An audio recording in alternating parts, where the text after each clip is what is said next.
Just a quick one from me. So this is our dishwasher, and there's no video on YouTube how to bypass the switch. But last night, out of curiosity, I figured it out. So this is a Whirlpool Quiet Partner 1, and you need to have one of these latches right here. And when the door's closed, it will have tension, and when the door's not closed, it will not.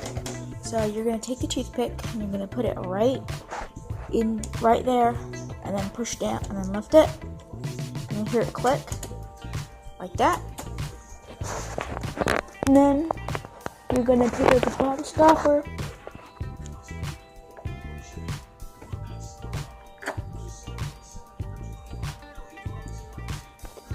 Try to stop her like that, and it will hold. To prove that it works, I will start.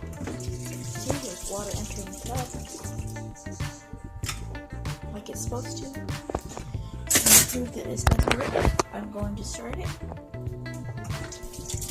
there's water entering the tub, like it's supposed to. So again, this is how you do it. Watching.